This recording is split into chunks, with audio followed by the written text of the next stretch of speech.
Hey, WoW Soloist here, and we're talking today the World of Warcraft Cosmology Chart, which comes out of the Chronicles book series. Um, it's broken. Well, I don't want to say it's wrong because, hey, it's their Cosmo chart, right? So, we know I won't talk about how they, got it from the Tree of Life, the Kabbalah Tree of Life, the Norse Yggdrasil, which is basically their Tree of Life.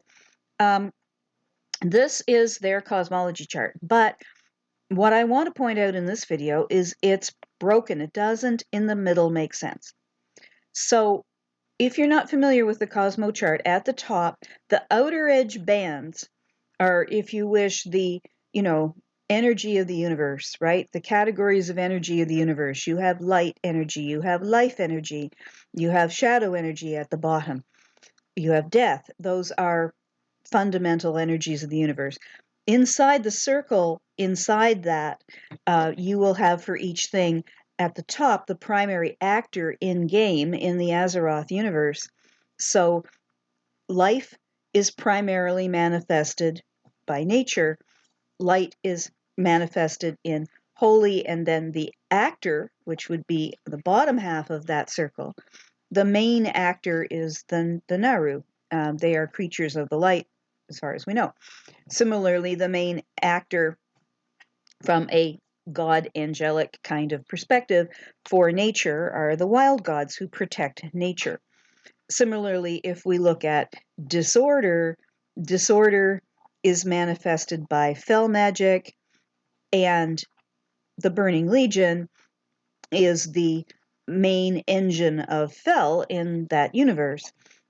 Similarly, order, arcane magic tends to follow in an orderly manner. It's an orderly type of magic. And then the Titans are basically the actors of the arcane. And then you have death. Necromantic magic is what implements undeath, and the undead are the actor. At the bottom, it's a little confusing, but this isn't the big issue. Shadow is the energy, and then you have shadow bracket void is the manifestation or the magic.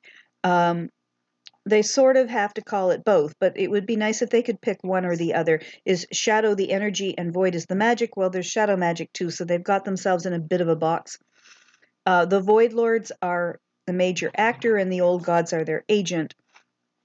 So all of this makes sense. Now, let's look at the structure of the four center ones versus the top and bottom. So light to the left, you have life. Those two are strongly linked. So you have light feeds life, nature, etc. Okay. At the bottom, go to the bottom right. Shadow, void magic, feeds death, necromantic magic. Okay. For the moment, we'll accept that, although it's looking like the undead and the old gods are not working in the same direction. But here's where I have the problem. Go to from the light to the right, you have disorder. That to me doesn't make sense. Bottom, if you go from the shadow to the left, you have order. Now, order and life linking together, that sort of makes sense. Life is fractal. That's a mathematically ordered thing. On the other hand, disorder, you don't normally attach with light, but it does definitely connect with death and decay. So you can see that they've tried to group them this way. But what I would suggest is that disorder belongs where order is and vice versa. We need to swap those two. If we did, then I think we have a top to bottom sensible chart. So you could draw a line across the middle horizontally. Stuff on the top is more strongly linked to the light, order, creation, nature, protection, stability of what there is. On the bottom, you have shadow, disorder, death. This is destruction, decay, removal of what is there. Destruction's probably a good word for it. Now, but some would say, oh, but you can't put the Burning Legion beside the old gods. They hate each other. Yeah, but it's pretty clear the undead, and as far as Sylvanas is concerned, are working against the old gods probably too. So in my view, I wouldn't feel all that upset to have disorder and death and shadow as separate actors that are not working together. Their whole thing is anarchy and decay and destruction and chaos, so why would they work together? I would see the bottom half of this chart as a great big hood, and you got 3 different gangs fighting over it. They don't have to get along at all. On the top, you have, organized, cities and governments and things like that. So you have, positive energy, you have order and life and the supportive part. And they, for the most part, do work together. Well, they don't actually in game. What they do is they all support the same goals. So the wild gods don't really work with the Naru. The Titans don't really work with the Naru. Um, the Titans worked a bit with the old gods. But I think the thing you could say is that all 3 of those agents are working toward the same goals as far as we know, unless, of course, they become corrupted by, say, the Fel and the Burning Legion. Now, you might say, well, but life on the left flows so nicely into order. Yeah, but they also flow through the light into order. Disorder doesn't flow that well into life. Well, life can be disorderly, but look at what's at the top of the disorder outer ring. As you come down light to the right, you come across the top of the disorder, and it's Elune. At least that looks to me like Elune. Now, that also looks like, chaotic, like earthquake, or this looks like a darkened Elune, eclipses, that kind of, this could be the disorder of nature, and that's why they put it across from life. Or that could be Elune and says that Elune is some kind of maybe power of the light, but at one point corrupted by Fel or demon, perhaps, sort of like a planetary Azeroth version of a returned from the dark Naru, like Sarah, for example. So if you flip disorder down and you put the Elune piece there close to the life border, that still makes sense. And in the same token, order, you have what looks like a very orderly city like Stormwind, and then you see it breaking down in the bottom, being, eroded away by the void. Well, it might actually make more sense if that city is up near the light, and because supposedly, according to Rathian, Stormwind is the bastion of the light, then you would have, as you came down the disorder curve, it would be death that would be eroding that city into chaotic bits at the bottom. And that actually makes more sense. It's death and decay that tend to break down cities.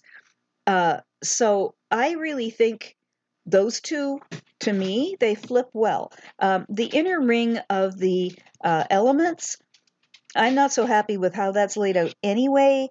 Earth, I would think, put Earth with more with the wild gods and nature. Fel and fire really aren't the same thing. Why is air next to undead? Decay makes sense, although it's not really an element. Water, okay, air and water, they didn't know what to do with, stuck in the middle. Spirit should be close to the light. If you brought the Titans up beside the light, I think maybe you could put spirit over there, and you could put earth beside life, and this whole chart would start to make sense. So backing off, why does it not make sense? Is there a reason? And the answer could be maybe. This chart in its, to me, broken form may suggest some wild speculation as to what's going to happen in the weird Azerothian universe going forward. We still really don't know the relationship between Fel and the Void, the Burning Legion and the Old Gods. Why does Fel repel or destroy or resist Void? We still don't really understand that. We still don't really understand the Titans. We know that some of them can be corrupted. We know they're pretty much all dead, but their shades or shadows still remain. Sargeras is still around, and he's been corrupted by the Fel. And so and Argus, we don't really know if he's finally dead or not. So there's some question about the Titans' motivations and how, if they do belong on the light half. So when you put the Titans down in the bottom in the hood here, as one of the gangs, if you want to think of it that way, to me, that really taints not so much the concept of order, although it says that perhaps order has been contaminated, but it says that arcane magic is very contaminated and the Titans themselves are contaminated by the void. However, it also suggests that disorder may be attached with Elune, that, so she has something to do with chaos, that Fel might have something to do with Elune and with the light, as would the Burning Legion. So there's a weird connection there that at the moment I don't get, but that could be feeding into the story of Elune and what she really is. And similarly, feeding in the bottom, the story of the Titans versus the old gods, which is obviously a long-running war.